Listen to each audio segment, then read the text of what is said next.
सुनो और याद रखना इस बात को, गौर करे क्या, मेरी तरफ देखे मेरे भाई। एक मकरान शाह बादशाह गुजरा है ईरान का, कुछ नरम दिल था। वो ना सैर करने निकला, दरमियान में पुल आता था, एक दरिया था, उसका पुल था, और पुल के उस पार जंगल था, सब्जा था, सैरगाहें बनी हुई थी। बादशाह वहां 2-4 दिन रहने का इरादा किया। जब बादशाह वहां पहुंचता है ना मकरान शाह, तो उसने देखा कि वहां 2-3 दिन क़याम करना है, झील है, सैरगाह है, वहां उसने रुकने का प्रोग्राम बना लिया। बादशाह तो अलहदा उसके लिए रिहाइश थी, सिपाही अलहदा रहते थे। यहां तो लोग कहते हैं ना, वो पुलिस को डांटते हैं, पुलिस को पूछते हैं, ओ भाई पुलिस तो तुम्हारे मतहत होती है, पुलिस तो समझ गई है कि तुम किस तरह उनसे काम लेते हो, उनको तो तुम अपने तहत रखते हो। पुलिस वाले अलहदा रहते थे, उसके साथ जो सिपाही गए हुए थे, गनमैन गए हुए थे। मकरान शाह सैर सपाटे पे रहता था। एक बूढ़ी औरत थी, उसकी एक गाय थी, वो जंगल के अंदर बूढ़ी रहती थी, गाय उसकी वहां चरती रहती थी। शाम को वो गाय घर लौटती, बूढ़ी दूध पी के सो जाती। सिपाही उस बूढ़ी के पास आए, कहने लगे तेरी गाय बड़ी सेहतमंद है, हमारे हाथ बेच दे। बूढ़ी ने कहा मेरे बुढ़ापे का सहारा है, उसका दूध पी के मैं जिंदा हूं, बेचूंगी नहीं। वही वाला काम जो हमारे मुल्क में होता है कि कीमत के साथ जमीन देनी है कि मुफ्त देनी है। जब बड़े आदमी को पसंद आ जाती है तो कहते हैं मोल देनी है कि मुफ्त देनी है, तो देनी पड़ती है, गरीब है, क्या करें, मजबूर है, मजलूम है। कहा बूढ़ी औरत से सिपाहियों ने बेच दे, कहा नहीं, कहने लगे नहीं बेचेगी तो हम ले लेंगे। उस औरत की गाय जबरदस्ती सिपाही ज़िबा करके खा गए। बूढ़ी ने बादशाह तक पहुंचना चाहा, लेकिन उसको पहुंचने न दिया गया, मना कर दिया गया, उसकी रसाई ना हो सकी, गरीब औरत थी। जिस दिन मकरान शाह वापस आ रहे थे ना, सैर करके पुल से गुजर रहे थे, तो किसी ने बूढ़ी से कहा कि बादशाह गुजरेगा। वो छुप के पुल पे बैठ गई, और मकरान शाह जब पुल से गुजरने लगे तो बूढ़ी आगे आई और उसके घोड़े की लगाम पकड़ी। ऐसा जुमला कहा कि मकरान शाह चकरा के जमीन पे गिरा, और बूढ़ी कहने लगी मकरान शाह तेरे सिपाही मेरी गाय ज़िबा करके खा गए हैं, तू बता उसका हिसाब इस पुल पे खड़े होके देना कि पुल सिरात पे देना है। बता यहां खड़े होके देगा कि वहां खड़े होके देगा, बोल। अरबाब इक्तदार, हुकूमत के वानों में बैठने वालों, बताओ ज़ैनब का हिसाब कसूर के चौक में खड़े होके दोगे कि मैदान महशर के चौक में खड़े होके दोगे? बताओ कहां हिसाब देना है, यहां देना है कि वहां देना है? हिसाब तो बहरहाल तुम्हें देना है। इस कौम को उसका हिसाब तो, ज़ैनब का हिसाब तो देना है, देना पड़ेगा, दिया जाएगा, पूछा जाएगा। बताओ यहां देना है कि वहां देना है? देना तो पड़ेगा। यहां दोगे तो हो सकता है कयामत में बच जाओ, और अगर यहां नहीं दोगे तो वहां लटका दिए जाओगे, रुस्वा किए जाओगे, पूछा जाएगा।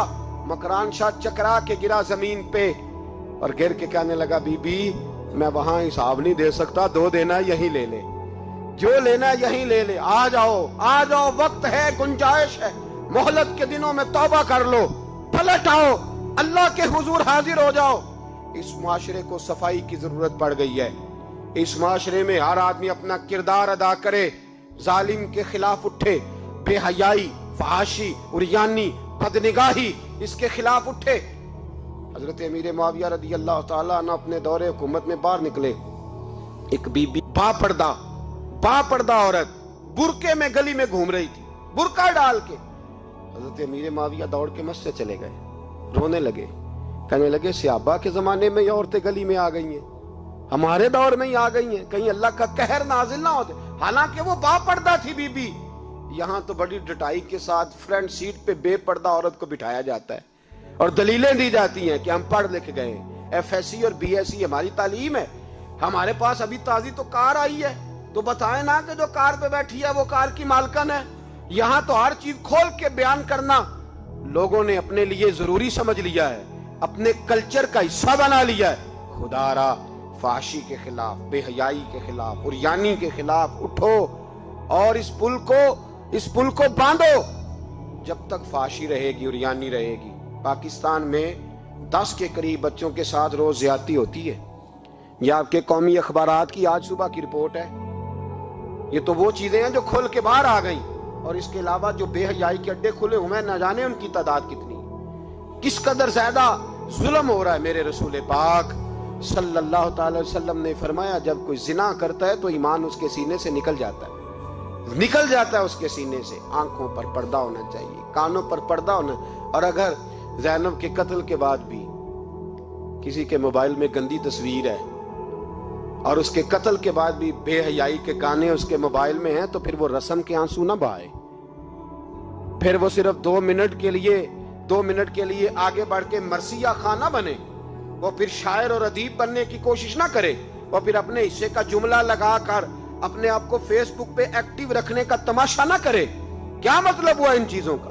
اگر ابھی بھی برائی کے خلاف نہیں اٹھنا, بے حیائی اور فحاشی کے خلاف نہیں اٹھنا, میرے عزیزو آخری بات سننا اور اس کو ہمیشہ یاد رکھنا.